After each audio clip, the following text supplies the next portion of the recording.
الحمد لله نحمده ونستعينه ونستغفره ونعوذ بالله من شرور أنفسنا ومن سيئات أعمالنا من يهده الله فلا مضل له ومن يضلل فلا هادي له أشهد أن لا إله إلا الله وحده لا شريك له وأشهد أن محمدا عبده ورسوله اللهم آت نفسي تقواها وزكيها أنت خير من زكاها أنت وليها ومولاها آمين أما بعد إخوة الإيمان إخوة في الدين أعزكم الله وأحبكم في الله Alhamdulillah, Alhamdulillah, summa Alhamdulillah. Alhamdulillah ikhwan, kita sambung majlis ta'lim. Rasanya malam ini kita masuk muka surat 131. Kita melihat kepada hadis yang pertama di bawah bab yakin dan tawakal. Ini kita masuk hadis yang pertama di bawah bab yakin dan tawakal.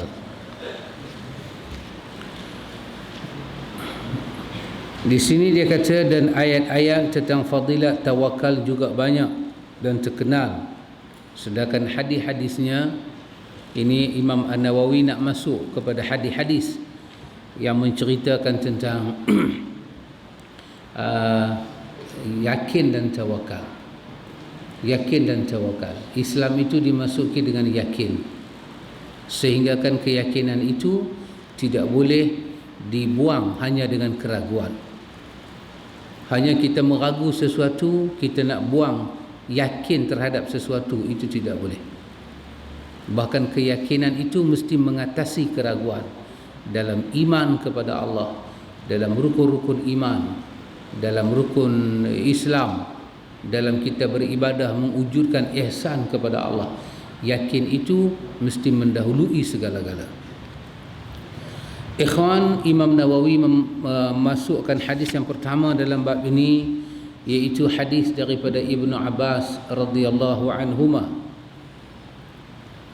Kata dia, qala Rasulullah sallallahu alaihi wasallam, uridat alayya al-umam فرأيت النبي ومعه رحيط والنبي ومعه الرجل والرجلان والنبي ليس معه أحد إذ رفع لي سواد عظيم فظننت أنهم أمتي فقيل لي هذا موسى وقومه ولكن انظر إلى الأفق فنظرت فإذا سواد عظيم فقيل لي انظر إلى الأفق الآخر فإذا سواد عظيم فقيل لي هذه أمتك ومعهم 70,000 يدخلون الجنة بغير حساب ولا عذاب ثم نهض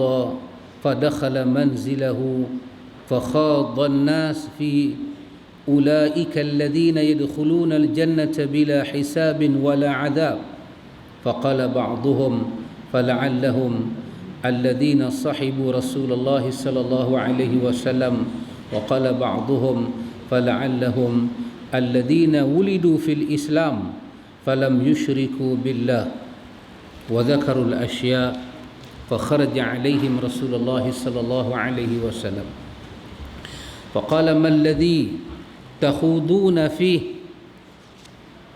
فأخبروه فقال هم الذين لا يرقون ولا يسترقون ولا يتطيرون وعلى ربهم يتوكلون فقال عكاشة ابن محصان فقال ادعوا الله أن يجعلني منهم فقال أنت منهم ثم قام رجل آخر فقال ادعوا الله أن يجعلني منهم فقال سبقك بها عكاشة. Muttafaqun alaih.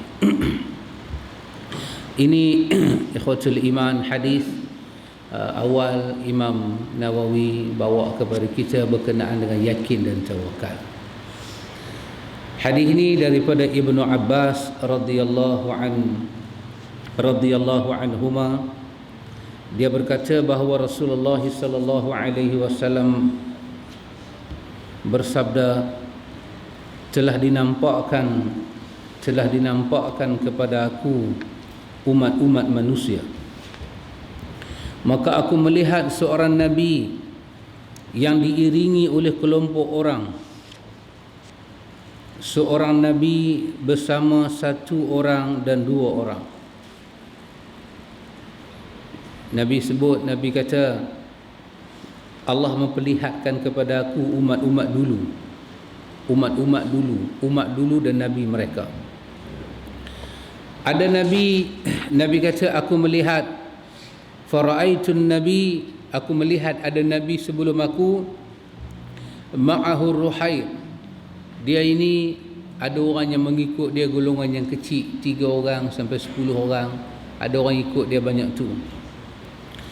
Ada pula wa ma'ahu wan nabi wa ma'ahu, aku tengok pula ada nabi yang orang ikut dia itu rajul, satu orang, wa rajulani, dan ada juga 2 orang saja ikut dia. Wan nabi laisa ma'ahu ahad, dan aku tengok ada nabi dia tak ada pengikut apa-apa pun, dia seorang aja. Ini ikhwatul iman. Ini ikhwatul iman, kita namakan dengan dakwah para nabi. Imam Nawawi ada perkara dengan hadis ini dia ambil untuk menyokong tajuk dia, yakin dan tawakal. Ada nabi dahulu, nabi tengok dalam peristiwa Isra' dan Mi'raj, depa ni ada pengikut 3 orang sampai 10 orang. Ada nabi dulu pengikut dia seorang, 2 orang. Dan ada nabi dulu pengikut dia tak ada langsung. Tetapi apa yang pelik ikhwan, yakin mereka itu dengan apa yang Allah berikan kepada mereka, ar-risalah, mereka teruskan. Abdullah bin Mas'ud pernah menyatakan, bersamalah kamu dengan ahlu sunnah wal jamaah wa in kunta wahda, walaupun kamu berkeseorangan. Bersamalah dengan kebenaran, sentiasalah kita ni di atas jalan kebenaran walaupun kita seorang-seorang. Karena itu Al-Quran pernah sebut kepada kita, wa ma amana ma'ahu illa qalil, tentang Nabi Allah Nuh. Wa ma amana ma'ahu illa qalil, tidaklah yang beriman dengan Nuh itu melainkan sikit sangat. Tapi antum boleh tengok dalam surah Al-Ankabut, Allah kata umat Nabi Nuh itu kurang 50 tahun 1000 tahun, kurang 50 1000 tahun. Jadi macam mana dia boleh menongkah ar-risalah ini? Dia boleh menongkah, dia boleh terus berjalan membawa Alkitab dan membawa sunnah yang Allah bagi kepada dia. Dia sebagai seorang rasul, dia ada sunnah dia. Dia sebagai seorang rasul, ada yang diturunkan wahyu kepada dia. Macam mana dia boleh jalan sedangkan Quran kata wa ma amana ma'ahu illa qalil, dan tidak ada yang beriman dengan Nuh melainkan sikit saja. Jumlah umat dia, jumlah pengikut tak masuk. Jumlah pengikut tak masuk. Bahkan Quran kata pula kepada kita, masa nabi-nabi ini buat kerja dakwah, mereka ketika buat kerja dakwah, wa inni kullama da'awtuhum litaghfira lahum ja'alu asabi'ahum fi adanihim. Bila Nabi Nuh juga nabi-nabi lain, mereka dakwah umat mereka diajak kepada beristighfar kepada Allah, mohon ampun kepada Allah. Apa yang umat mereka buat? Ja'alu asabi'ahum fi adanihim, memasukkan jari-jari ke dalam telinga. Memasukkan jari-jari dalam telinga. Subhanallah. Ini antum boleh bayang bila Nabi bercakap orang bubuh jari dalam telinga. Yang bercakap ni Nabi Pak Amir. Politik hari ni orang buat patung sebelah kaki. Lagi satu kaki tak ada. Politik lagu ni sakai pun tak buat. Ya. Ini ikhwatul iman. Masukkan jari ke dalam telinga. Wastaghshaw thiyabahum, tak cukup, ambillah kelumbung dia ke kain dia pakai ke, cekuk muka dia. Wa asarru, berpaling. Wastakbaru istikbara, sombong ni tak tahu nak cakap. Tapi 950 tahun kalau di dalamnya tidak ada yakin dan tawakal, apa yang ada di dalamnya? Antum tengok macam mana yakin dan tawakal boleh memanjangkan usia dakwah dan usaha manusia. Dikala menega tak ada hasil, tetapi orang boleh lagi menega kerana yakin dan tawakal. Kadang-kadang tak untung pun. Orang menega tak untung.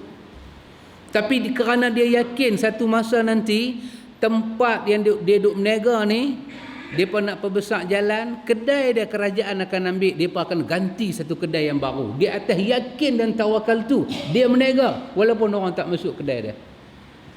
Tengoklah bagaimana yakin dan tawakal menguruskan hidup manusia. Ada Nabi 3 pengikut, 3 ke 10 pengikut, ada Nabi 2 pengikut, ada Nabi 1 pengikut, ada Nabi 0 pengikut. Ada Nabi dengan jumlah umur, dengan lamanya masa dakwah, dengan jumlah pengikut tak berbaloi. Wa ma amana ma'ahu illa qalil. Yang ikut mereka di dalam menjalankan urusan dakwah itu sikit sangat. Ya, Quran sebut kepada Nabi kita Muhammad sallallahu alaihi wasallam. Quran kata law kana 'aradan qariba wa safaran qasida lattaba'uk walakin ba'udat alaihim syuqqah, dalam surah At-Taubah. Allah katakan kalau sekiranya yang kamu serukan itu Muhammad benda yang membawa keuntungan dan keuntungan itu dapat dikaut dalam masa yang terdekat. Kalau Nabi Muhammad bercakap tentang Allah, tentang hari akhirat, Nabi Muhammad bercakap tentang syurga, neraka, rukun iman, Nabi kita Muhammad bercakap tentang rukun Islam, kalaulah itu ada aradan qariba, ada keuntungan yang keuntungan itu boleh dicapai dalam masa yang begitu dekat, wasafara qasida, dan kalaulah dakwah kamu ini Muhammad perjalanan dia tidak memerlukan masa yang panjang, lattaba'uk, nescaya orang akan ikut engkau.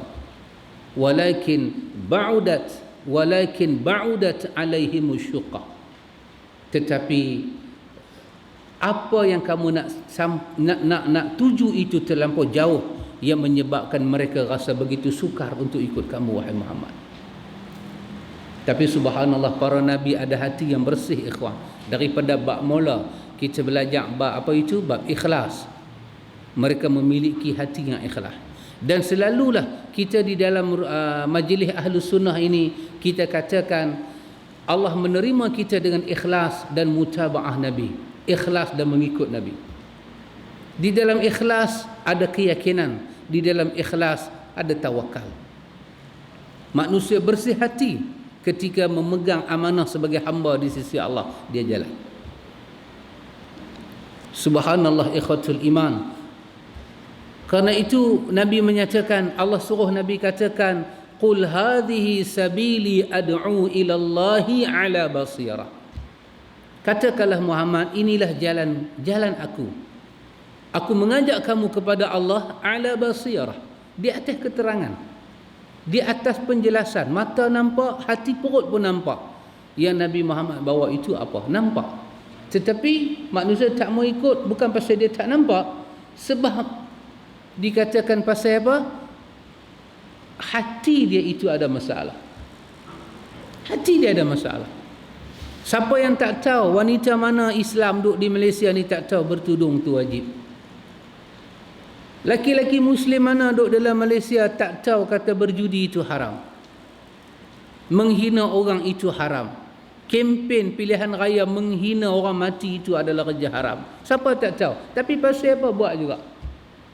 Sajalah sikit je Pak Amir, tak ada apa-apa. Tak ada apa-apa. Tak ada kena mengenal yang akan mati ataupun yang sudah mati, tidak ada. Tapi kenapa manusia buat? Hari hari orang cela dia rasa hina. Tapi hari dia mencela orang dia rasa mulia. Apa ini? Tidak boleh begitu. La tasubul amwat. Jangan kamu mencerca mengangkat keburukan si mati. Jangan. Itu memang dilarang dalam sunnah Nabi sallallahu alaihi wasallam dan bukan daripada akhlak ahlus sunnah wal jamaah. Tapi siapa yang tak tahu? Nabi kata jangan kamu cerca bapa orang, nanti orang mencerca bapa kamu. Itulah maksud kamu memaki mak bapa kamu. Jangan kamu maki mak bapa orang, nanti orang maki mak bapa kamu, kamu dapat dosa memaki mak bapa kamu. Dia maki mak bapa orang, dia rasa seronok. Orang maki mak bapa dia, dia angin naik. Kan macam labu kata ni kepala bapa hang, ni kepala bapa aku. Kalau hang berani hang pijak. Kan? Labu buat kat labi lagu tu.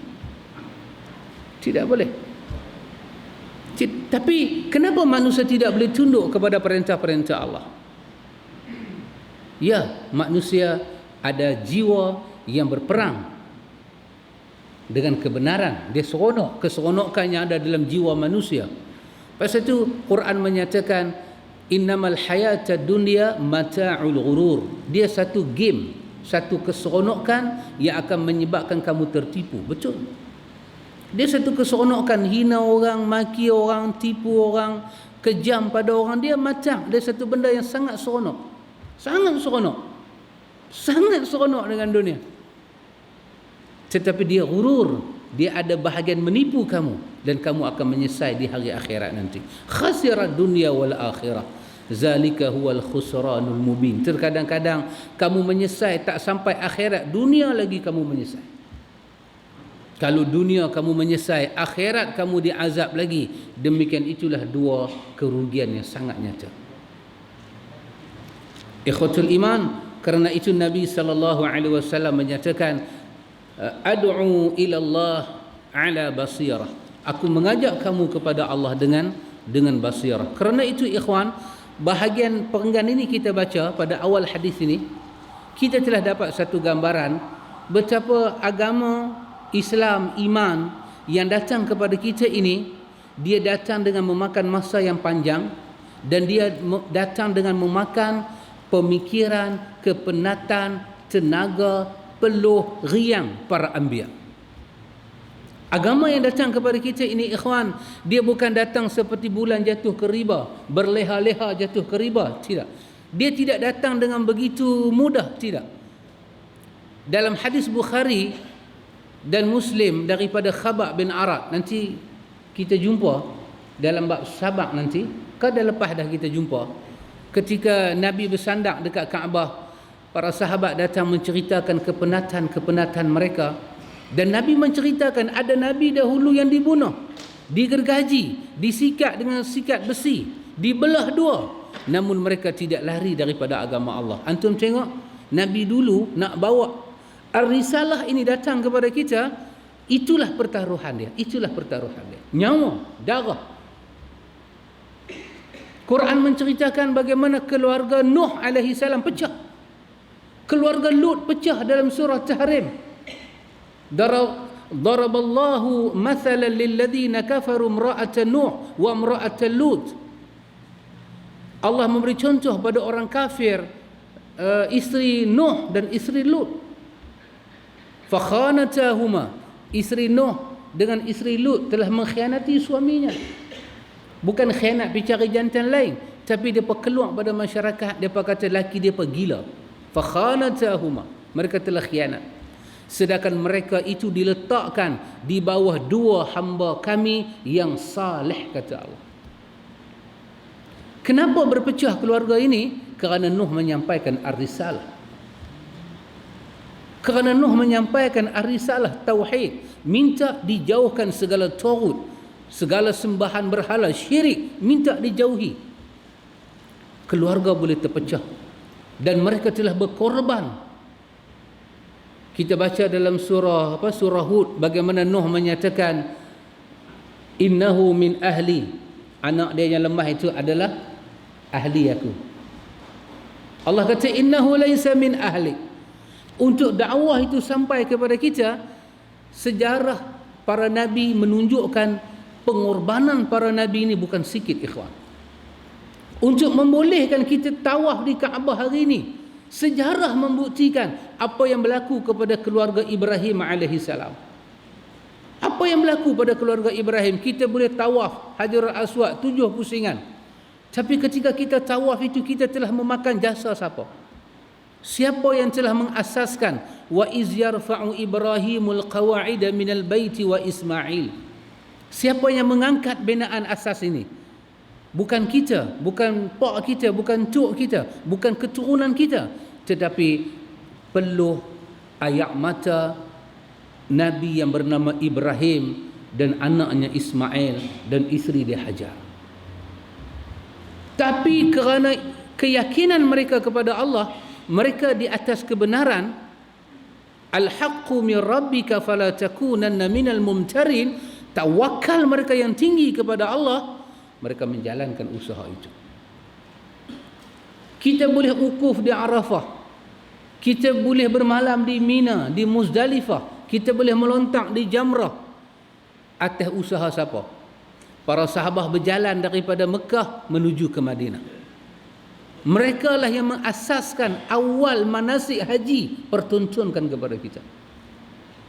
Kita hari ini kita pergi dengan bas, ada aircon, sambil talbiyah boleh hisap rokok. Sebab dia kata tidak ada pantai larang talbiyah hisap rokok. Dia boleh buat semua benda. Tapi dalam kita buat itu, kita kena tahu agama yang sampai kepada kita ini, ikhwan, bukanlah dia sampai seperti mana kita menyampaikan kepada anak kita hari ini. Kita sampaikan Islam pada anak kita, kita hantar pergi sekolah, yuran bulan-bulan kita bayar. Itulah cara kita sampaikan agama pada anak kita.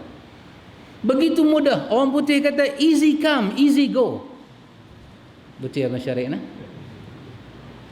Kalau dia easy come, dia easy go. Kita hantar anak kita pergi sekolah mengaji, cikgunya ajak Quran, mai balik rumah dia dah boleh baca Quran. Bukan kita yang pegang rotan macam ayah kita hantar kita pergi mengaji, badan kita ni berbalok kena pukul dengan guru Quran. Tidak, ada pengorbanan dia. Dan kita kena ingat Nabi kita Muhammad sallallahu alaihi wasallam dalam perang Khandaq, dalam perang Badar, dalam perang Uhud, apa terjadi pada baginda? Untuk apa? Untuk apa? Peperangan-peperangan ini Nabi terokai, peperangan-peperangan ini Nabi reddah. Untuk apa? Untuk nama, untuk kuasa, untuk popular? Nahi, kabi-kabi nahi. Tidak. Untuk menyampaikan ar-risalah kepada umat.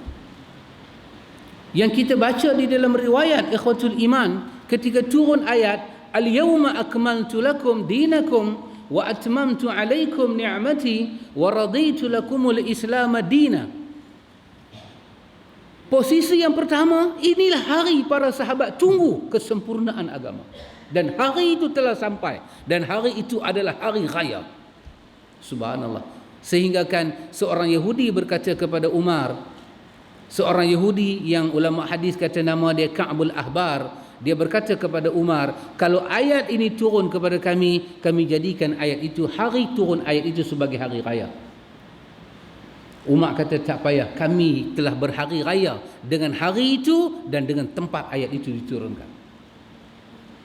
Satu posisi bila turun al-yawma akmaltu lakum dinakum, kaum muslimin seronok, sujud syukur mereka kepada Allah kerana Islam telah sampai ke kemuncak. Tapi pada satu posisi yang berlaku kepada Umar Al-Khattab, dia menangis teresa-esa.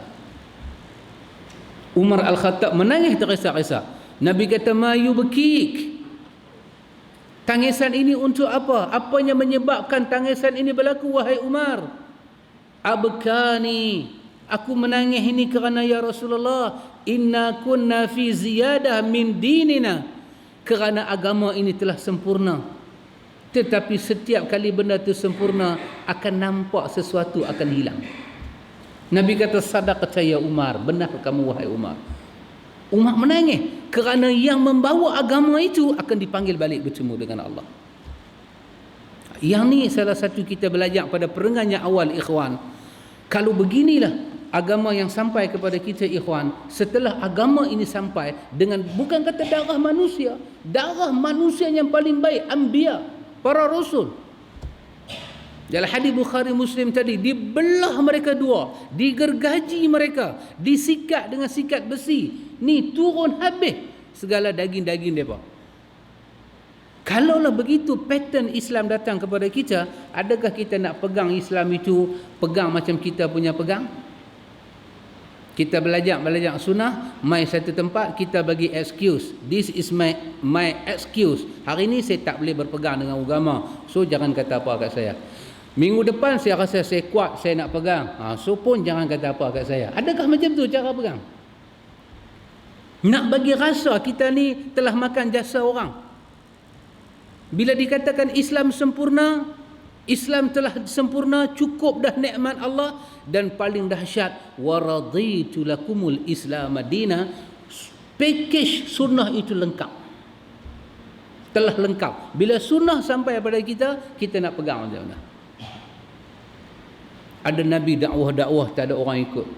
Ada Nabi dakwah satu orang pun, Nabi itu bersyukur kepada Allah, risalah boleh sampai. Sesuatu, ikhwan, sesuatu yang telah kita tahu daripada sunnah Nabi, kita tak boleh tinggal. Kerana desakan masyarakat, kerana desakan undang-undang, kerana kemahuan siapa-siapa, sekali-kali tidak boleh. Kerana benda ini datang dan benda ini akan diminta tanggungjawab di hadapan Allah. Kita kata anak-anak kita beli basikal, dia mau basikal kita beli. Seminggu demi basikal, sandak dekat pagar, kena hujan, karat magat. Kena hujan, karat habis dia punya rantai. Bila nak kayuh dia bunyi krek. Jenuh duk titik minyak. Kita bapak berkeluar duit tengok basikal dia buat lagu tu, hati kita rasa apa? Anak yang tak berkeluar duit buat basikal lagu tu, dia tak rasa apa-apa. Kalau bini kita kata dekat kita, abang marah apa anak, basikal rosak boleh beli lain, apa kita nak kata, Abang Syarif? Hai, ingat aku cap duit dah. Allah, abang nak berkira basikal tu tak sampai pun 100. Bukan soal 100, hantar dah hari ni dengan gula naik 3 kupang. Tanda pemimpin sayang kepada rakyat, tak mau kena kecil manis. Dengan gula naik 3 kupang, RM80 basikal punya harga kat aku boleh bagi satu keluarga aku makan 2 hari. RM80 aku boleh beli beras, aku boleh beli barang dapur. Bukan kata 2 hari, seminggu kita boleh makan. RM80 sandak kat dinding. Hang ada fikir ke benda tu? Kalau teori itu kita pegang, Allah tanya kita di hari akhirat, hari ni hang tahu satu sunnah, dan hang tak beramal. Hang tahu kan nilai sunnah tu kat aku apa? Sunnah bermakna din, agama. Sunnah bermakna darah para nabi. Sunnah bermakna nyawa para nabi. Ada nabi yang bercerai dengan keluarga dia kerana sunnah, dan sunnah dapat dekat hang tak ada harga. Jangan main-main. Kita berpijak di atas sunnah, di atas darah para anbiya. Dan ini bukan main-main. Sekali kita tahu benda itu menyalahi sunnah, demi Allah kita tak akan buat. Demi Allah. Pada hari kita tahu meninggalkan doa awal tahun dan akhir tahun lebih mendekati sunnah, kita tidak akan mendekati doa awal tahun dan akhir tahun. Kenapa? Meninggalkan itu lebih mendekati sunnah. Kita tak akan buat. Bukan tak akan buat, angkat tangan pun tak mau. Dia kata angkat tangan awak jadi lagu ni. Tanya dia jadi apa? Jadi apa? Dia kata sampai tangan pun tak mau angkat. Tak mau angkat. Sekali aku tahu benda tu tak sunnah, aku tak akan buat. Hang nak buat? Hang punya pasal. Aku tak buat. Pasal tu Imam Malik ketika ayat ini, al-yauma akmaltu lakum dinakum, dalam kebanyakan tafsir Qurtubi, Ibnu Katsir, dalam Qurtubi ada, Imam Malik menyebut apa dia? Imam Majishun menyatakan, sami'tu Malikan yaqul man ibtada'a fil islami bid'atan yaraha hasanatan faqad za'ama anna Muhammadan khana risalah. li'anna Allah Ta'ala yaqul al-yawma akmaltu lakum dinakum wa atmamtu alaikum ni'mati wa raditu lakumul Islam dina. Imam Majishun macam terkejut apanya Imam Malik sebut. Imam Malik kata, sesiapanya melakukan satu bid'ah dalam Islam ni dan dia merasakan bid'ah dia buat itu baik, sesungguhnya dia telah menuduh Muhammad itu pengkhianat dalam menyampaikan risalah. Kerana sesungguhnya Allah telah berfirman, pada hari ini agama telah sempurna. Pada hari Muhammad hidup, pada bumi Arafah, pada hari Jumaat, pada hari Nabi buat Hajjul Akbar, agama ini telah sempurna. Setelah turun ayat ini, tidak turun dah ayat halal, ayat haram. Tidak turun dah ayat hukum selepas itu. Tidak dah. Cukup 81 tahun, 81 hari Nabi menghembuskan nafas yang terakhir. Allah menyatakan nikmatku telah cukup pada kamu dan aku redha Islam yang dibawa oleh Muhammad, yang dibuat oleh Muhammad menjadi agamamu. Apa yang menjadi agama di zaman Nabi itulah agama. Apa yang tidak menjadi agama di zaman Nabi tidak akan jadi agama. Kenapa Imam Malik begitu? Kenapa Imam Malik sanggup kata macam tu? Kerana agama ni Tuhan turun bukan dengan main-main. Ayahsabul insan an yutraka sudah. Adakah manusia ingat dia dijadikan dan dia ditinggalkan begitu saja dan dia boleh bermain-main dengan agama? Tidak. Tak boleh. Pada hari kita yakin, benda yang kita yakin itu sunnah dan lawan kepada sunnah kita yakin rupa parah itu bid'ah, wajib kita mendekati sunnah dan menjauhkan diri daripada bid'ah. Mesti. Kerana Nabi telah meletakkan bid'ah pada tempat yang paling tak selamat, dia sesat dan dia masuk ke neraka. Ini adalah dakwah para nabi, ikhwatul iman. Dakwah para nabi. Kemudian kata Nabi, tiba-tiba ditayangkanlah kepadaku umat yang besar. Aku mengira mereka itu adalah umatku. Tengah Nabi tengok satu Nabi, satu umat, ada 2 orang, ada 3 orang, ada 3 ke banyak sikit, ada tak ada sungguh, tak ada pengikut sungguh Nabi-Nabi dulu. Tiba-tiba Allah bagi aku nampak umat yang begitu banyak dengan seorang Nabi. Nabi kata, aku rasa yang ni umat aku kot. Maka dikatakan kepadaku, ini adalah Musa dan kaumnya. Dikatakan kepada Nabi, yang kamu nampak banyak tu bukan umat kamu, yang tu adalah umat Musa dan umatnya. Akan tetapi lihatlah kepada ufuk. Malaikat kata, tengok ke sebelah lain pula. Maka aku melihat umat yang besar. Maka dikatakan kepadaku, inilah umatmu dan bersama mereka 70,000 orang yang masuk syurga tanpa hisab, tanpa azab. Nabi tengok ke satu ufuk, tengok ke satu ufuk belah lain, Nabi tengok lebih ramai daripada umat Musa punya duk ada. Tengok ke satu ufuk, lebih ramai daripada umat Musa. Malaikat kata, ini umat hang. Malaikat kata dekat Nabi, hazihi ummatuk. Ni adalah umat hang.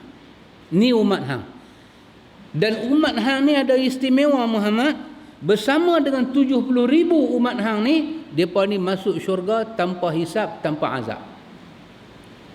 Daripada 70,000, setiap seorang daripada 70,000 tu bawa 70,000 masuk syurga tanpa hisab, tanpa azab. Sangat istimewa umat Nabi Muhammad. Sebahagian mereka menyatakan barangkali mereka adalah orang yang dilahirkan di dalam Islam. Bila Nabi kata lagu tu, Nabi cerita benda ni, lepas tu Nabi masuk dalam rumah. Sahabat apa? Masing-masing buat ni lah kan.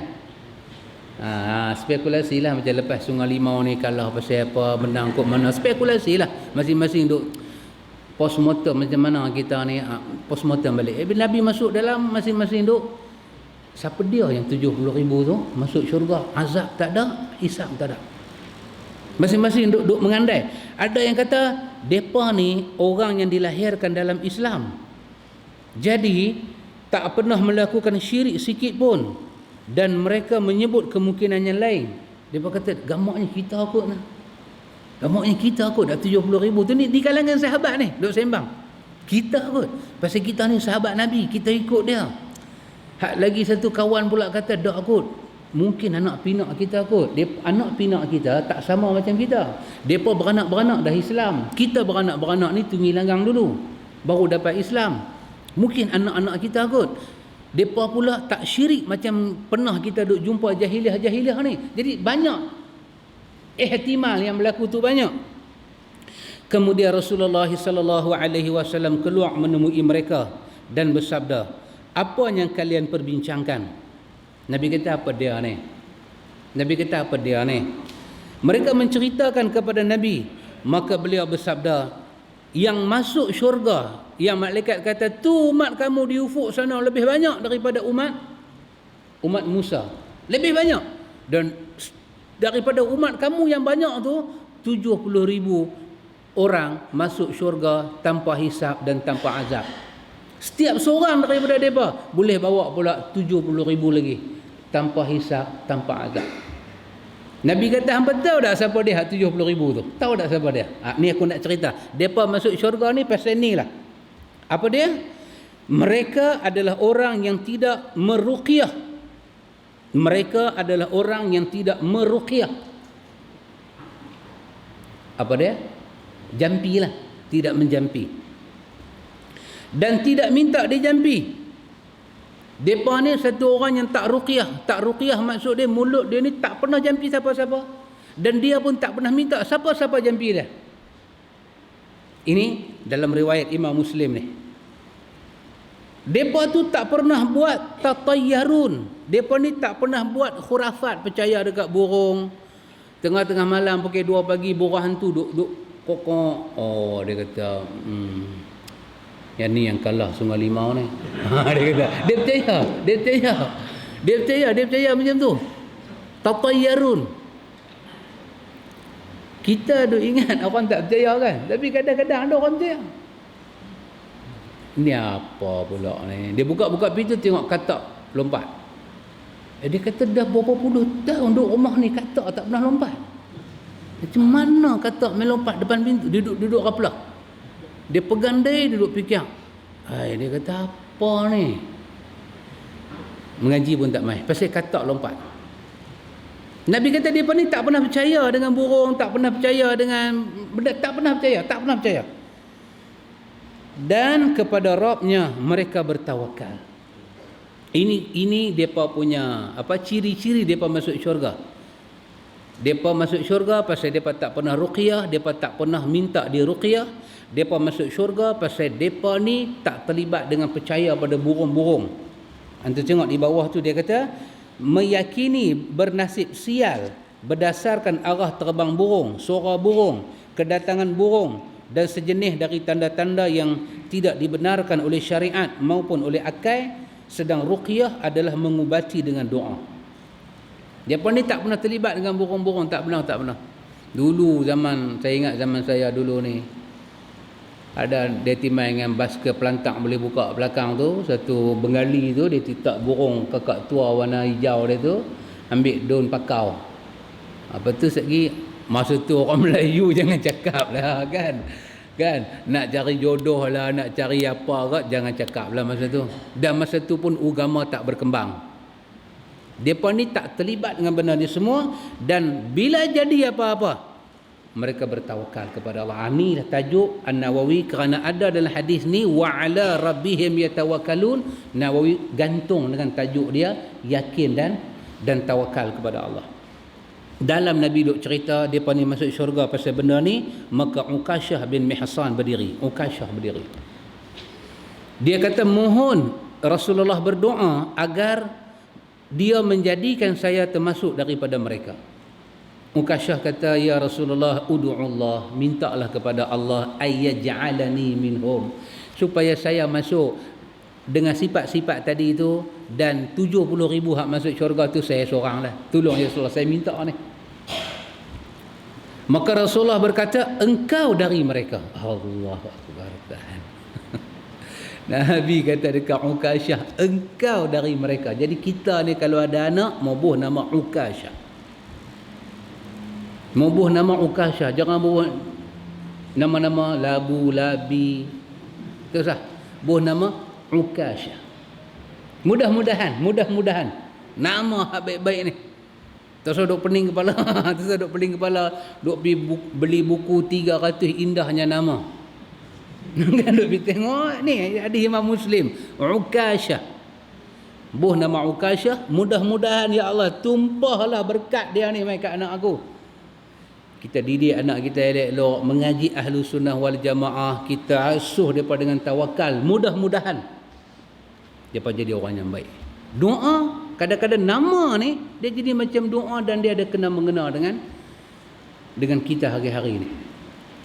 Kemudian berdiri seorang yang lain berkata, mohon anda berdoa agar Allah menjadikan saya termasuk mereka. Masuk pula kawan yang lain, ya Rasulullah, takkan Ukashah seorang kot? Saya lagu mana? Minta lah. Maka Nabi menjawab, engkau telah didahului oleh Ukashah. Nabi kata, hang lambat sikit. Ukashah dah masuk 70 roh. Ulama hadis pun bincang pasal apa mai kawan nombor 2 ni Nabi tak ni. Ada beberapa pandangan. Satu pandangan kata yang mengkit ni munafik. Jadi Nabi nak doa dia buat apa? Tapi Nabi tolak tu dengan hikmah. Tengok. Nabi tak kata mana boleh hang munafik. Nabi tak tolak lagu tu. Nabi kata Ukashah awal sikit daripada hang. Cara Nabi tolak tu, dia ini satu muallim, satu guru ahsana mualliman, cukup elok ajaran dia. Tak ada kecil hati. Ada satu pandangan pula di sana, dia kata apa? Nabi tolak kawan ni pasal apa? Pasal Nabi tahu dia ni ahli neraka. Dan ada pandangan ketiga kata Nabi tak mau doa orang nombor 2 macam Nabi doa kepada Ukashah ni pasal apa? Sebab Nabi tak mau dah orang duk minta-minta. Nabi dah habaq dah. Syarat-syarat tadi, follow syarat-syarat tu, jangan duk minta apa dah. Siapa yang boleh ada syarat-syarat tadi, tak ruqyah, tak meruqyahkan, tak bertatayarun, tak percaya pada khurafat-khurafat ni, dengan syarat tu dia boleh masuk syurga. Tak payah minta-minta, maka Nabi stop buang tang situ. Wallahu alam, hanya Allah mengetahui keadaan yang sebenar. Hadis ini dikatakan riwayat Bukhari dan Muslim. Ikhwatul iman. Jadi Imam Nawawi ambil hadis ni sebagai hujah. Tapi hadis Imam Muslim yang kita baca ni, dia ada sikit masalah. Hadis ni cantik dah kan? Tapi lafaz Imam Muslim ni dia ada masalah sikit. Dia dalam ilmu hadis kita duk dengar orang panggil syaz. Kan? Apa makna syaz? Rawi yang siqah bertembung dengan rawi yang siqah.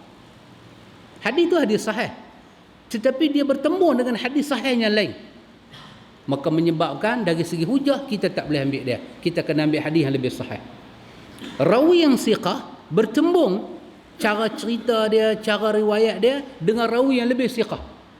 Maka menyebabkan ketika kita nak ambil sebagai hujah, kita kena ambil rawi yang lebih siqah. Hadis Imam Muslim ni dia punya masalah ada tang mana? Antum tengok yang hadis dalam bahasa Arab tu. Yang muka surat 132 tu, yang Nabi guna perkataan nombor 2 tu, humul ladzina la yarquna. Humul ladzina la yarquna. Ibnu Taimiyah dan Imam Ibnu Qayyim Al-Jauziyah, hadis ini diulang oleh Imam Ibnu Qayyim dalam Zadul Ma'ad. Kata Imam Ibnu Qayyim, menurut Imam Ibnu Taimiyah, hadis ini punya rapalah datang sini pada perkataan ni, humul ladzina la yarqun. Depa tu masuk syurga kerana depa tak pernah ruqyah. Jadi lafaz ni lafaz yang syaz, sebab dia bertentangan dengan lafaz-lafaz yang sahih. Dalam riwayat Imam Bukhari dia clear, dia cantik. Dia tak ada lafaz la yarqun. Dalam lafaz Imam Bukhari dia tak ada yang ni. Dalam lafaz Imam Bukhari Nabi kata depa masuk syurga pasal apa? Humul ladzina la yastarquna wa la yatatayyaruna wa la yaqtauna wa ala rabbihim yatawakkalun. Ini lafaz yang cantik. Depa masuk syurga pasal apa? Pasal depa tidak minta orang ruqyah mereka ketika mereka ditimpa musibah, sakit ke apakah, mereka tak minta orang. Kita sakit, kita kata sahabat, ente tak kesian ke anak, kau tengok anak sakit, bacalah apa lebih kurang. Mereka tak ada perangai lagu tu. Pasal apa? Perangai minta macam tu pada orang boleh menyebabkan kita punya tawakal kepada Tuhan tu dia jadi kurang. Tauhid kita mau bersih. Tapi kalau orang nak ruqyah kita, itu satu amal baik yang dia buat kat kita. Sebab Nabi pernah ruqyah para sahabat. Sa'ad bin Mu'az yang cedera dalam perang Khandaq. Nabi ruqyah. Bukan kata apa nama? Sa'ad bin Mu'az ni dia bukan kata ruqyah. Dia cedera sampai darah apa? Darah dia mengalir. Nabi kata pi bakar besi panas supaya darah tu stop. Nabi ruqyah para sahabat dan Nabi ajak doa-doa ruqyah. Macam mana dalam lafaz Imam Muslim kata orang tu masuk syurga tak pernah ruqyah langsung. Maka lafaz Imam Muslim ni dia dikatakan bertentangan dengan lafaz-lafaz yang sahih. Dan Imam Ibn Taymiyah kata sebenarnya kalimah humul ladzina la yarqun tidak berasal daripada Nabi, tetapi dia berasal daripada Sa'id bin Mansar, perawi Imam Muslim. Ini perawi Imam Muslim yang telah tambah. Maka Imam Ibn Taymiyah kata lafaz Imam Muslim ini lafaz yang batil, lafaz yang syaz, tidak boleh diambil sebagai hujah. Sepatutnya Nawawi mengambil hadis lafaz Imam Bukhari, bukan lafaz Imam Muslim.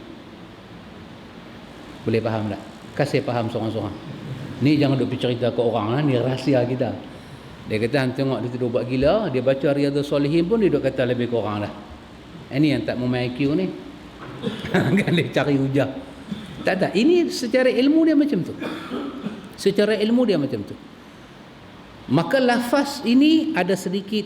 Imam Ibn Hajar Asqalani dalam Fathul Bari dia defend Imam Muslim.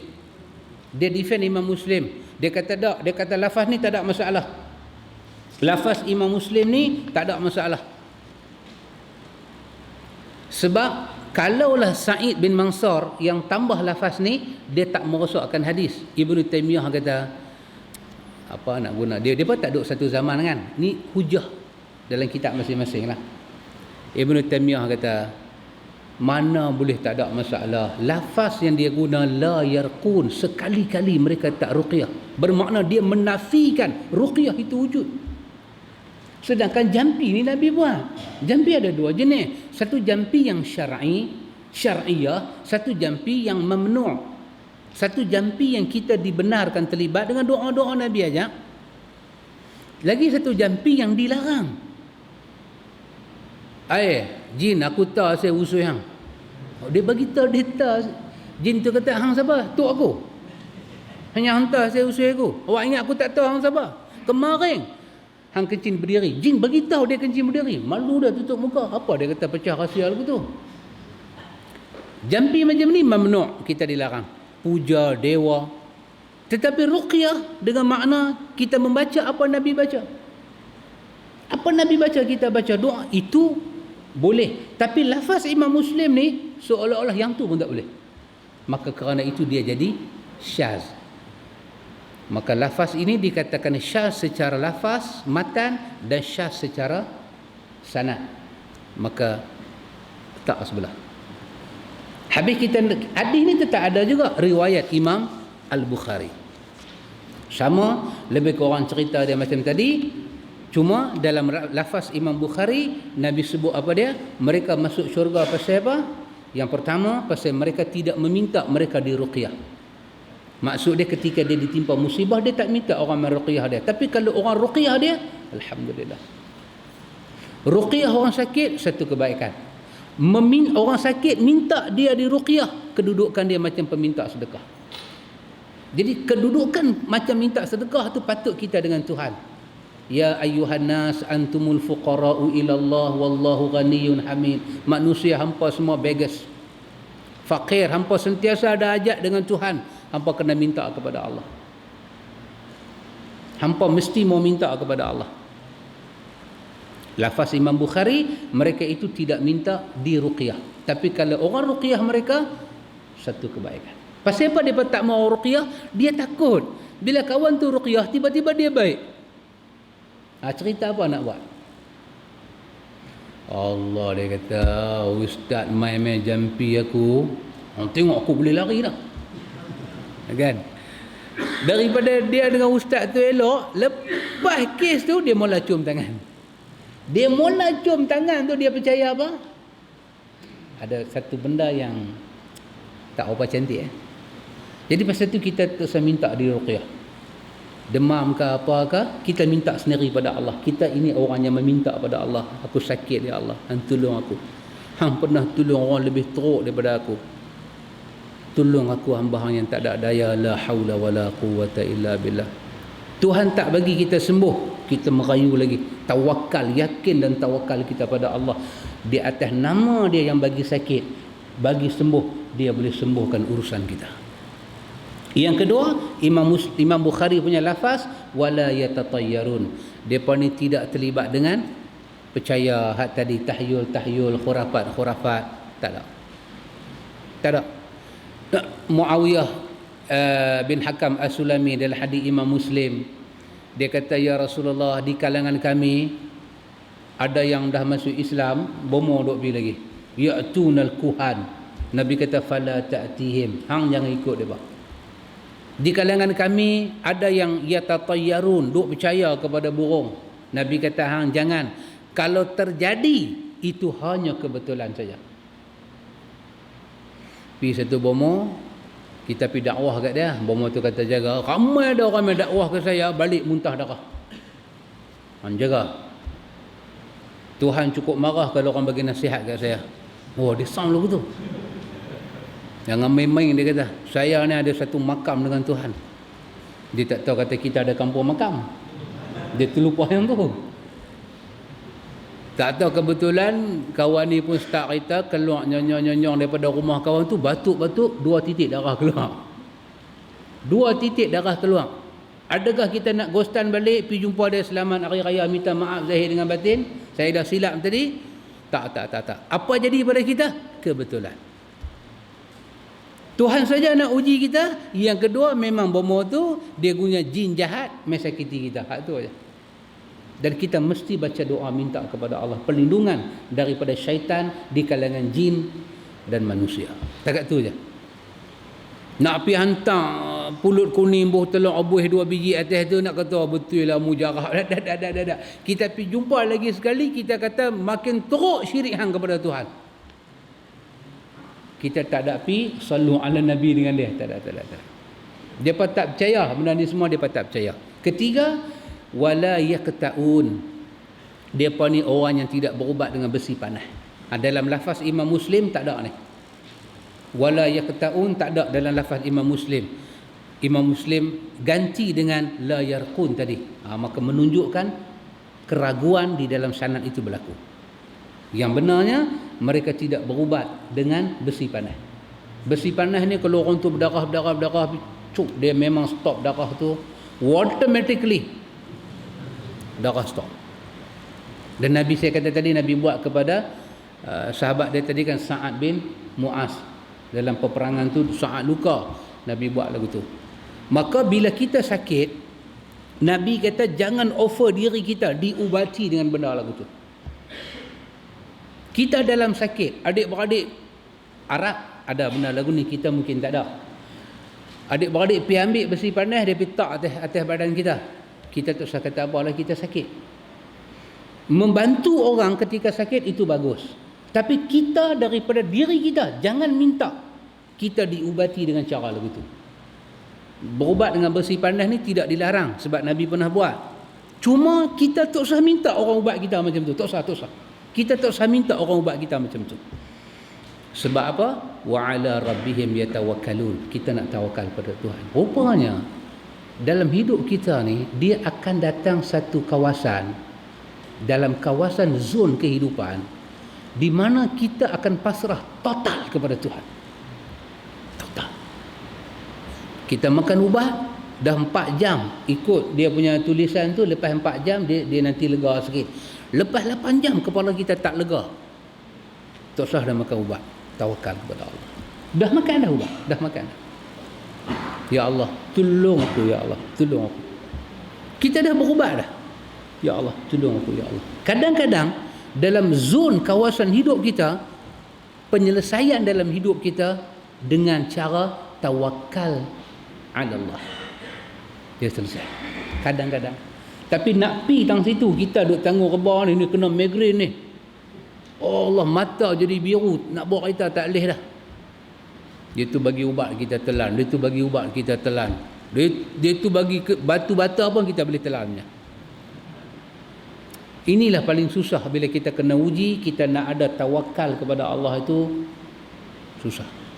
Tapi hadis ni, hadis yang kita baca malam ni, kita mau ingat apa dia? Hadis ni sedang bicara kepada kita sifat-sifat ahli syurga. Kita mau ingat. Siapa dia ahli syurga? Dia sakit, dia tak minta orang ruqyah dekat dia. Tapi kalau kawan tu ruqyah, alhamdulillah.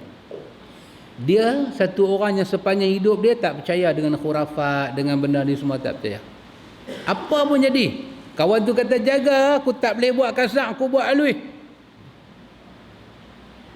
Balik-balik dia sakit perut Abang Syarif. Pergi scan, doktor kata nothing inside, tak ada apa. Doktor bukan kata scan, buka perut, jolok mata dia pergi tengok, tak ada apa. Tapi duk sakit. Oh, teringat dah kawan tu kata, dia kata jangan menyesal. Kan? Ingat Pak Mik Syarikdul kata dekat Cik Salmah jangan menyesal. Makcik jangan menyesal. Lepas dia kata jangan menyesal, rumah terbakar. Brum. Betul tak? Yang Abang Ram. Dah duk janji dah dengan Salmah nak menikah apa, duit terbakar. Baram kata bukan boleh tuduh orang mah, tak boleh tuduh orang. Jangan menyesal. Sakit. Oh, dia ni yang buat sihir kat aku. Dak. Wa ala rabbihim yatawakkalun. Tuhan yang bagi. Sakit, muntah darah, berubat tak lega, Tuhan bagi. Kita tak ada apa-apa, kita hamba dia. Semua daripada dia, semua milik dia. Yang ketiga, ahli syurga ni siapa dia? Dia tidak suka dia diubati dengan benda panas. Ketika dia sakit, orang nak berubat, dia tak minta, dia sengak. Dia tak mahu. Dan paling besar, benda-benda ni semua bawa dia tawakal kepada Allah. Gantung diri. Bila kata gantung diri, dengan yakin dan tawakal kepada Allah. Adanya yakin, tawakal, dia boleh masuk mai dalam hidup kita, ikhwan. Jadi antum baca hadis ni, antum kena buat nota sikitlah. Yang menjadi hujah pada bab ni sepatutnya hadis Imam Bukhari, bukannya hadis Imam Muslim. Antum tengok di sisi Ahlus Sunnah. Nanti ada mungkin seperti kita baca jilid 1 kan.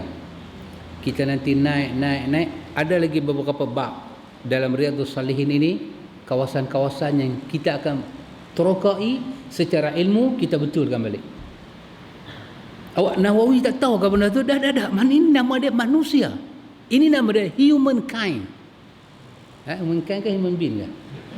Terlupa dah. Ini nama dia manusia. Bukan sah kata satu orang tu dipanggil satu gelaran ulama, tak ada silap dalam hidup dia, ada. Tapi itu bukan sebab kita nak tolak kitab dia. Dah. Lebih teruk silapnya duk ada orang duk baca kitab. Saya bagi contoh 2 kitab. Silap ni teruk-teruknya. Tapi orang baca. Satu, nama kitab tu kitab Jawi, Minhajul Abidin. Jangan cerita ke orang ni rahsia kita Nama kitab tu Pak Amit, Minhajul Abidin. Kitab Jawi. Muqaddimah kitab Minhajul Abidin ni, dia kitab Arab, Imam Ghazali diterjemah dalam bahasa Melayu. Muqaddimah dia kata apa? Dia kata Nabi kita Muhammad baca Ihya dalam syurga dengan diperhatikan oleh Abu Bakar dan Umar. Imam Ghazali bawa mai satu kawan tuduh kepada Imam Ghazali Ihya ada hadis dhaif, ada hadis palsu. Imam Ghazali bawa kawan tu tunjuk kat Nabi, ya Rasulullah, dia yang tuduh aku. Muqaddimah Minhajul Abidin. Jangan main-main. Big mistake. How can you do this big mistake? Takat tu lah boleh pun. Jadi Nabi pun baca. Yang Arab tu ada 5 jilid, Nabi baca semua habis. Nabi passing pada Abu Bakar. Nabi kata, baca Ustaz. Kot aku baca ada tertinggal tak mana ke? Baca, ya Rasulullah, dalam kitab Minhajul dalam kitab Ihya ni satu pun tak ada, bahkan kesemuanya menceritakan hadis kamu yang sahih. Nabi kata, siapa yang tuduh hang ni? Imam Ghazali bawa kawan tu. Nabi kata, Umar, palu dia. Umar pun bagi 1 rotan, bagi 2 rotan. Bagi kawan yang mimpi tu jaga. Dia jaga, dia tengok belakang dia berbalok. Maka start daripada hari itu dia bertaubat. Dia tahulah kitab Ihya ni telah disahihkan oleh Nabi SAW. Lagu tu punya muqaddimah ada dalam kitab Minhajul Abidin. Nak kata apa? Pun orang boleh terima. Kita baca, kita perbetul cara ahlu sunnah. Dan yang perbetul ini bukan ustaz yang baca, ulama-ulama yang perbetul. Ustaz abang tadi, Ibn Qayyim, Imam Ibn Taymiyah. Kita baca dalam Ustaz ni Usaimin pula bagi syarahan, Albani bagi syarahan hadis ni yang sama. Dalam muqaddimah satu kitab kuning tua, nama dia Matan Ummul Barahin. Matan Ummul Barahin, ditulis oleh Imam Sanusi. Lagi teruk muqaddimah dia. Apa dia? Kitab Matan Ummul Barahin ni tebal lagu tu aja. Kotak okok tebal lagu tu aja. Dalam bahasa Arab lebih kurang dalam 20 muka surat. 20 muka surat nipis lah. Dikatakan dalam muqaddimah dia, kelebihan kitab ni Nabi Ibrahim baca dalam syurga. Dalam muqaddimah Matan Ummul Barahin, Nabi Ibrahim ni baca kitab tu, duduk bersandar dekat pokok besar dalam syurga, duduk baca. Nabi Ibrahim kata, amboi cantik akidah ni nah. Kalau aku dia bagi umur lagi sekali, aku berakidah dengan akidah ni. Tu dia. Dan kitab tu dibaca di seluruh pesantren-pesantren. Nak kata apa? Ahlu sunnah, setiap benda dia boleh perbetul, dia perbetul. Yang mana yang dah baik, tak payah runah dah, teruskan. Yang mana yang lemah sikit, kita pergi bagi jadi elok balik, cantik. Ahli sunnah bukan main nak ambil martun, katok, dia nak runyai rumah tu, nak buat lagi. Dah. Tak boleh siap rumah sampai bila. Di mana ada silap, betul itu aja lah. Yang baik teruskan. Ni ulama-ulama hadis tak kata Riyadhus Shalihin tak boleh pakai, dia kata baca. Cuma sampai bab tu betul kalah. Cantik kemah Kalau tak boleh terima aja nah. Baru baca Ihya, ni nak ingat Nabi baca dalam syurga, ambil wudu. Dia kejut orang Ihya dengan Quran. Naik satu-satu. Naik satu tarak. Tak boleh kritik, tak boleh kata apa. Lepas baca Ihya, ambil junjung atas kepala. Apa ni? Ini habis baca Ihya, baca Sadaqallahul Azim. Apa ni? Apa dia tu? Kita tak jumpa di sini, tapi ada beberapa kawasan di sekitar Pasir Berdengung ada macam tu. Kita pun tak boleh cerita lah kan. Ada macam tu. Sampai peringkat habis baca kitab, junjung atas kepala, cium. Dan naik setara dengan Quran. Tak boleh kritik, tak boleh kata apa. Macam buku Barzanji Marhaban tu, tak boleh kata apa. Marhaban tu kalau kita kritik, macam pukul anak, bapak yang rasa. Marhaban tu bukan Quran pun, bukan hadis pun. Hadis palsu lagi dia ada. Tapi kalau kritik dia, hang jaga macam jentik anak, bapak mai. Hang siapa? Apa sumbangan hang untuk Islam? Dia tanya kita. Dia tak ada sumbangan apalah, kami pun baru duk mengaji. Jangan duk kata lebih kurang. Barang haban ni kita duk baca noh. Buku Marhaban ni nak bagi tahu kata, Abu Bakar duk baca dalam syurga. Lagu tu punya ada, nak kata apa? Jadi kita ahli sunnah fleksibel. Betul sikit. Imam Muslim ya. Bukan bila dah jadi satu tokoh tak buat silap. Biasa. Tambahlah kita lagi banyak silap. Pasal itu kita duduk di atas jalan ilmu ahli sunnah wal jamaah. Baik ikhwan, jadi kesimpulan daripada hadis ni apa dia? Hadis ni nak bagi tahu pada kita, satu, jasa para nabi buat kerja Islam. Yang kedua, hadis ni nak bagi tahu pada kita apa dia? Sentiasalah kita masukkan diri kita adalah orang yang suka yakin dan bertawakal. Fadilat dia besar. Fadilat dia cukup besar. Dan Nabi tengok umat dia banyak, dan Nabi suka umat dia banyak. Ikhwan, nak bagi umat Nabi banyak ni macam mana? Tanya kan? Nabi suka umat dia banyak. Nak bagi umat Nabi banyak ni macam mana? Ada 3 jalan lah. Semua ni umat Nabi tapi terpecah 2 kan. Ada kafir, ada Muslim. Hak Muslim pula terpecah lagi. Macam-macam nama yang ada. Nak bagi umat Nabi banyak tu macam mana? Satu, yang kafir jadikan dia Islam. Banyak. Kita kena buat kerja dakwah. Kan tokoh Ma'al Hijrah hari ni siapa dapat? Dr. Zakir Naik. Dr. Zakir Naik dia dapat tokoh Ma'al Hijrah antarabangsa. Oh, kita tengok dia dapat tadi, kita seronok. Dia main ambil daripada tuanku kan. Tunjuk dia punya latar belakang. Dia beranak, dia ni doktor pakar bedah. Dia ni doktor pakar bedah betul. Tinggal set pakai bedah, dia dapat dah semua. Pergi belajar agama sampai jadi, dia kata dulu saya pakar badan, Ahmad Didat rawat saya jadi pakar rohani pula, dia kata pakar jiwa. Jiwa saya terubat dengan Ahmad Didat. Muda lagi, umur dia dalam 48, 49 macam tu. Hebat orang lah. Dakwah tu satu jalan, nak bagi umat Muhammad banyak. Yang kedua, nak bagi umat Muhammad banyak lain daripada dakwah hak bukan Islam masuk Islam, nak kena kahwin. Kalau tak kahwin macam mana? Hak umur 25 tak kahwin lagi, 28 tak kahwin lagi, pasal apa? Pasal apa tak mau kahwin? Saya pasal apa? Ada kesihatan? Jangan takut. Ramai pakar muruk duk dah. Kalau bab kesihatan jangan takut. Pakar urat saraf duk dah ramai. Tak cukup dengan urut, dengan pijak semua cukup dia boleh buat. Boleh kesihatan tu boleh mai balik. Tak usah takut kahwin, tak usah takut. Kalau nak cari kufu dengan kita, jangan sampai ambil masa yang lama. Pasal apa? Kalau kita terlampau lama, ada banyak keuzuran dia mai. Kita bila umur pelan naik, kita punya sihat tu dia pelan turun. Esok ni sahabat-sahabat mai lagu umur saya, tahulah. Macam umur lagu ni tak apa lagi, umur Pak Amit, umur Pak Anjang, tak apa lagi. Lagu ni semua tak apa lagi, ni kira cantik. Mai lagu umur ni, tahulah. Pasal apa dia duk main kuliah lambat? Oh, pasal ni rupanya umur dia. Jadi jangan, umur kita pelan.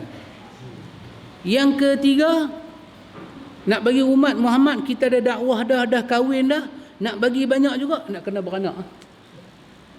Kalau kahwin tak beranak, dah pergi makan pil tu, makan pil ni, cukup dengan baju hujan semua, tak beranaklah kita. Nak bagi beranak. Ya, di kalangan sahabat Nabi kata, kalau kami diberi peluang, muda lagi, kami nak kahwin lagi. Nabi kata separuh takwa dah selesai, lagi separuh ada pada kahwin. Kami nak kahwin lagi. Cuma kita kena kahwin cara sunnah, tunjuk keluarga sunnah dalam kahwin dua. Tak mau duk berkelai makan tak ada. Bini muda tengok bini tua, kau tu, kau ni. Tak mau macam tu. Kahwin nak bagi bahagia. Kahwin ni nak bagi bahagia. Kalau kahwin nak bagi menderita, Islam tutup pintu kahwin. Dia tutup. Kahwin satu, kahwin dua, nak bagi bahagia. Ya, nak bagi bahagia. Bukan nak bagi kucing kecil. Kerja tu satu orang duk buat, lah ni dua orang buat. Dia jadi lega. Mop rumah, sidai baju, picit belakang abang. Dulu seorang duk picit sampai lenguh, sampai ke lututnya lenguh. Lah dua orang tolong picit sikit-sikit. Korang dah lenguh. Kahwin ni nak bagi bahagia. Nak bagi bahagia. Tak mau bila kahwin dua pergi bertumbuk. Dia ni pergi market lebam belah kiri. Dia tu pergi market ni. Telinga ni putih dua sambung dengan plastik. Pasal apa? Berkelai. Tak mau. Yang tu bukan makna kahwin dua. Tak mau. Kalau nak kahwin dua, silakan. Orang perempuan pun jangan marah lagi kahwin dua. Abang nak kahwin dua? Abang dengar nak mamak tu duk merepek apa malam tu? Kan? Abang dengar elok-elok, saya bagi abang kahwin dua. Tapi saya nak abang kahwin dua cara sunnah. Abang jaga rumah tangga cara sunnah. Jangan abang duk buat bini semua duk jadi tak tentu hala. Abang jaga cara sunnah. Kalau abang tak jaga, abang kahwin dua, sunnah jadi rosak, orang pandang jahat kepada sistem kahwin dua, abang tanggung malapetaka tu depan Tuhan. Kalau muslimat boleh bagi nasihat lagu tu dekat suami, memang dia tak kahwin sampai mati. Kita nak kahwin dua. Kalau tanya saya, pasal main seorang malam ni. Pasal main seorang malam ni. Pak Mik main berdua kan? Dah main seorang malam ni. Jadi kalau tanya ustaz nak kahwin dua, nak. Nak. Tak, pasal apa yang nak tu? Pasal sunnah Nabi. Nak perbanyakkan umat Muhammad. Ya. Tapi nak buat gimana main umur lagu ni tak boleh pira. Bila main umur lagu ni tak boleh pira. Dia tak sama macam umur panjang Pak Amir. Tak sama kan. Umur lagu ni pi dulu. Saya duduk di belakang tak apa. Pi Pak Amir, pi panjang. Pi tak apa. Saya duduk di belakang. Saya kira jaga elok-elok benda ni. Kita kabel lain betul-betul punya. Tapi bila kita kahwin ni, kena ingat sunnah Nabi, jangan bagi jadi kotor. Ada satu saya dengan sahabat baru ni, rumah terbakar. Kan? Ni dengan sahabat pi baru ni rumah terbakar. Kes kahwin dua. Bini pertama tu dia buat apa? Jangan cerita ke orang lah, ni rahsia kita. Dengar kata kahwin lain, dia pergi ambil air acak satu baldi.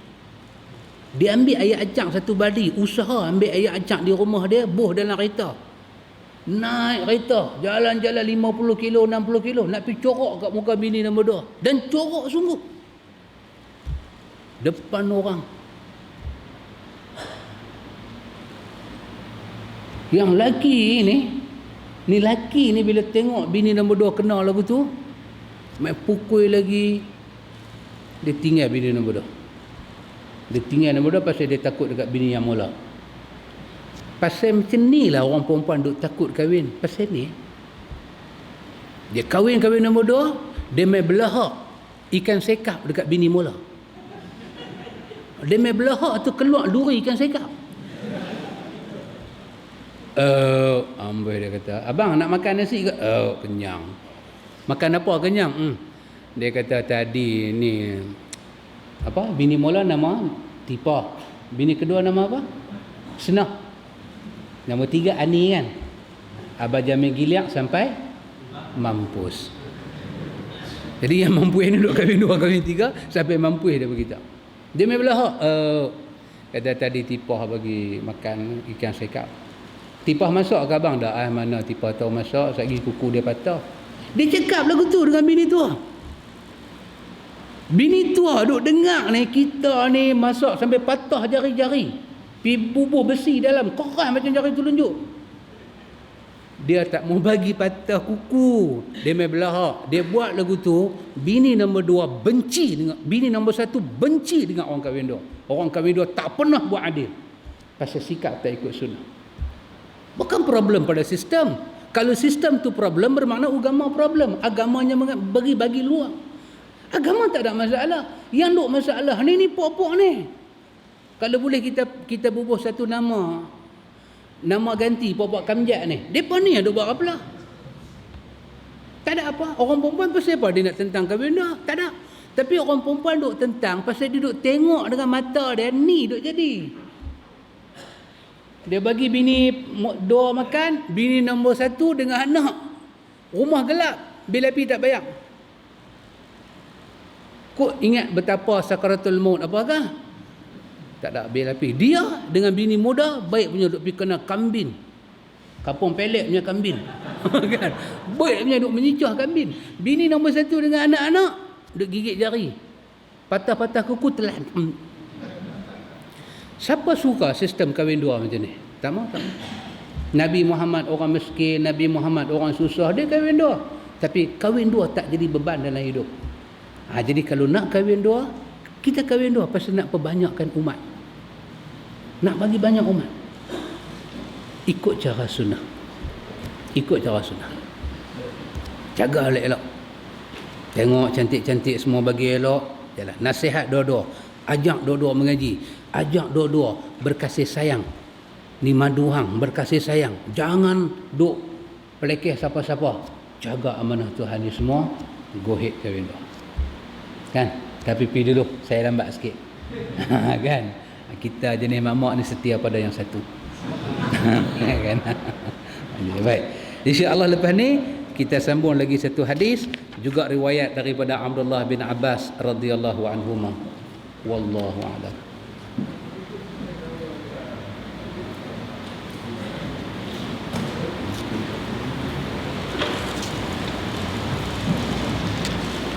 Ada soalan Soalan ni lagi sekali dah saya jawab. Wallahu a'lam. Subhanakallahumma wa bihamdika asyhadu an la ilaha illa anta astaghfiruka wa atubu ilaik. Allahumma rabbana atina min ladunka rahmah wa hayyi lana min amrina rashada. Wassallallahu ala nabi Muhammad walhamdulillahi rabbil alamin.